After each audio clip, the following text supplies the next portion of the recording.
Everybody, Tim here with a brand new series, His Dark Materials, Season 1, Episode 1, the pilot episode, Lyra's Jordan. So, I really like this, the whole series behind this. I remember watching the first movie, the Golden Compass, and thinking it actually wasn't too bad. I actually remember enjoying the movie because it was my first experience to anything to do with this. I was like, this is great. And at the time, I was in college and I did not have a lot of time to read, but I had to take the train back and forth to college. So I had a lot of downtime, but I can't read when there's a lot of noise going on. So I found the audiobooks for His Dark Materials, the trilogy by Philip Pullman, and it was the full cast audio version where every character had a different voice and Philip Pullman is the narrator and stuff like that. And I listened to it while I was on the train. I actually listened to 500 novels or something, in a year or something, because I was on the train so much. And I fell in love instantly. I was like, this is so good. And it was one of those instances where if I watch the movie and then I read the book or listen to the book, I can appreciate both. Whereas if I listen to the book or read the book and then I see the movie, I will hate the movie, but I'll like the book. For example, I do not like the Harry Potter movies at all. I cannot stand the Harry Potter movies because I read the books first. So in this case, I read the book, I saw the movie, and then I read the books, and I was like, I can appreciate both.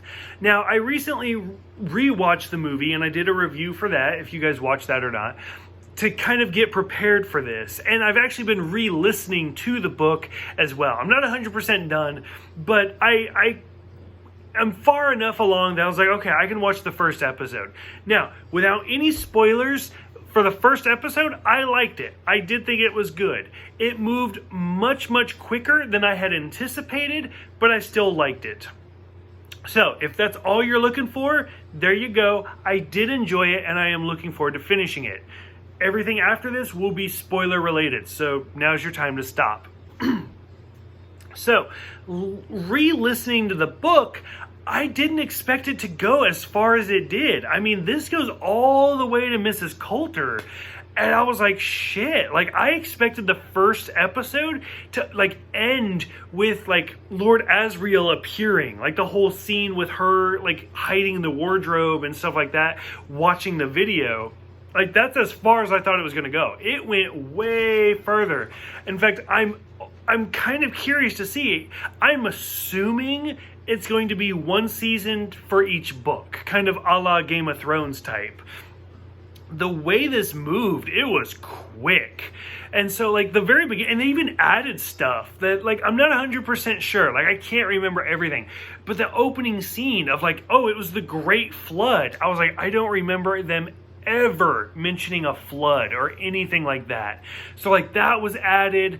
Seeing Lord Asriel actually take the pictures was added. It was something that was talked about, but to actually see him take the pictures was completely new. I was like, okay, that's kind of interesting. Seeing the master poison the wine, where, I don't know, the book was very different the way that I remembered, where, it seemed like he didn't want to. He was going against his will to do it. So stuff like that was all really interesting. I really did like the scene where Billy Coster, and he goes kidnapping with Ratter and stuff like that. I mean, that's straight from the book.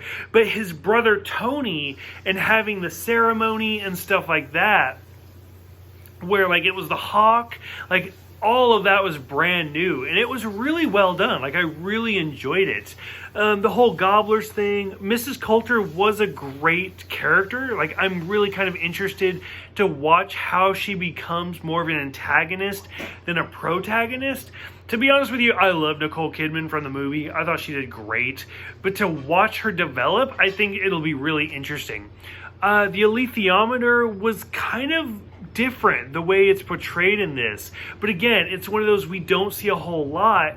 And then finally the episode ends with Roger going missing, which is so the episode, I assumed this entire series was going to be really drawn out to really give development for everything. It's fast. Like, Roger goes missing, and granted, like, I love the scene where we see like Lyra take the swig of like wine or something straight from the book, where the book even goes further into detail where her and Roger get drunk and sick. But it moves so fast where we see Roger get kidnapped and stuff. So I don't know, like, overall it's not what I expected. Like, it's very, very different, but I still really liked it. Like, I'm still gonna watch it. I'm still gonna continue on with it because I'm more interested to see where it goes. So for those who have seen this one, what did you guys think compared to the movie The Golden Compass, to compared to the books, compared to anything? What did you guys think about like the casting and everything like that? Go ahead, let me know, and I will see you guys next time for The Idea of the North.